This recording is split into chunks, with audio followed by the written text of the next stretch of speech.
Hello friends, welcome back to Own Cooking Channel. இன்னைக்கு நம்ம பார்க்க போற ரெசிபி வெஜ் நூடுல்ஸ். இது ரொம்ப சிம்பிளா அது ரொம்ப டிஃபரெண்டான டேஸ்ட்ல இன்னைக்கு நான் செஞ்சு காட்ட போறேன். இதை நீங்க ஒன்ஸ் வீட்ல செஞ்சிட்டீங்கன்னா அடிக்கடி இதே ஸ்டைல்ல தான் நீங்க ட்ரை பண்ணுவீங்க. இப்போ நம்ம இந்த வெஜ் நூடுல்ஸ் எப்படி பண்றதுன்னு பார்த்துடலாம் வாங்க. இன்னைக்கு நான் மீடியம் சைஸ் வெங்காயம், கேப்சிகம், முட்டைக்கோஸ், கொஞ்சமா கேரட் இது எல்லாத்தையுமே நீள நீளமா கட் பண்ணி வச்சிருக்கிறேன். இப்போ 2 டேபிள் ஸ்பூன் Schezwan Sauce எடுத்துக்கிறேன். 1/4 டீஸ்பூன் ஒயிட் பெப்பர் எடுத்துக்கிறேன். 2 table spoon chilli sauce, 1 teaspoon soya sauce, கொஞ்சமா ஜிஞ்சர், கொஞ்சமா கார்லிக் எடுத்து வச்சிருக்கேன். இப்போ நம்ம நூடுல்ஸ், உங்களுக்கு என்ன நூடுல்ஸ் கிடைக்குதோ எது வேணா சேர்த்துக்கலாம். நான் இன்னைக்கு கோதுமை சாமை இந்த ரெண்டுலேயும் செஞ்ச நூடுல்ஸ் எடுத்துக்கிறேன். அந்த பேக்கெட்டுக்கு பின்னாடியே எவ்வளோ நேரம் குக் பண்ணணும்னு போட்டிருக்கோ அந்த டைமில் கரெக்டாக குக் பண்ணிக்கோங்க. இப்போ நான் ஒரு பாத்திரத்தில் தண்ணி வச்சுருக்கிறேன். தண்ணி நல்லா கொதிச்சதும் அதில் நூடுல்ஸ் போட்டு வேக வச்சுக்கலாம். நல்லா கொதி வந்துருச்சு. இப்போ எடுத்து வச்சுருக்கிற நூடுல்ஸ் அதில் போட்டு கரெக்டாக 3 நிமிஷம் மட்டும் குக் பண்ணி எடுத்துக்கிறேன்.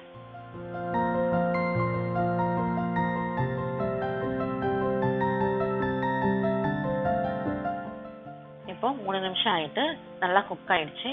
இப்போ இதை தண்ணியை வடிச்சு தனியா நூடுல்ஸ் எடுத்து வச்சுக்கிறேன்.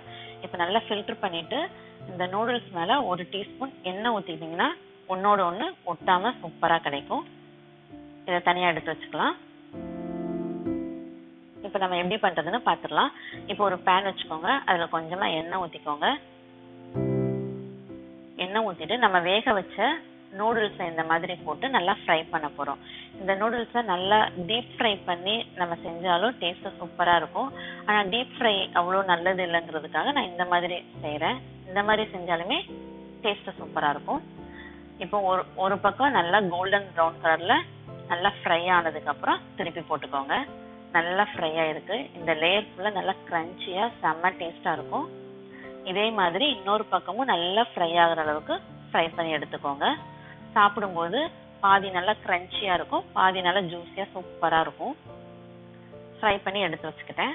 இப்போ ஒரு பேனில் கொஞ்சமாக எண்ணெய் ஊற்றிக்கோங்க. எண்ணெய் சூடேறினதும் கட் பண்ணி வச்சுருக்கிற பூண்டு, இஞ்சி ரெண்டையும் சேர்த்து நல்லா ஃப்ரை பண்ணிக்கோங்க. இது நல்லா ஃப்ரை ஆனதுக்கப்புறம் நம்ம கட் பண்ணி வச்சுருக்கிற வெஜிடபிள்ஸ் எல்லாத்தையும் போட்டு ஃப்ரை பண்ணுறோம். நம்ம நூடுல்ஸ் பண்ணும்போது ஹை ஃப்ளேமில் வச்சு பண்ணணும். இந்த வெஜிடபிள்ஸ் வதக்கிறது எல்லாத்தையும் அப்போ தான் நல்லா வதங்கும். அதாவது க்ரன்ச்சியாக நல்லா சூப்பராக வரும். அப்படி இல்லை தண்ணி விட்டுட்டு ரொம்ப சாகி ஆகிடும். இப்போ நம்ம எடுத்து வச்சிருக்கிற Schezwan சாஸ், சில்லி சாஸ் போட்டுக்கலாம்.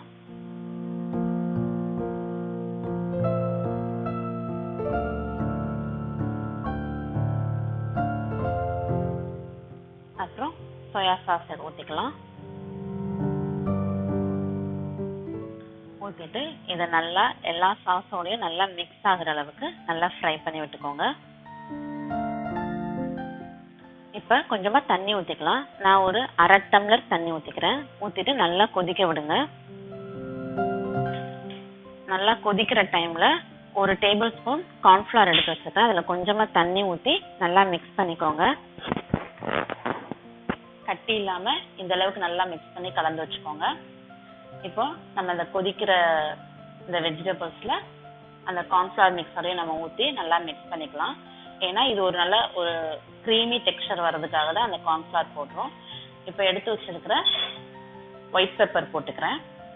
இப்போ ஒரு 1/2 டீஸ்பூன் ஜீனி சேர்த்துக்கிறேன். சேர்த்துட்டு நல்லா மிக்ஸ் பண்ணுங்க. இப்போ நல்ல ஒரு சாஸ் மாதிரி நல்லா எல்லாம் ஒன்று சேர்ந்து வரும்.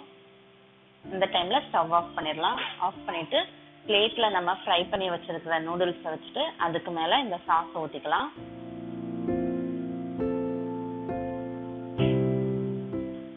இப்போ கொஞ்சமா கொத்தமல்லி தழை தூவிக்கலாம்.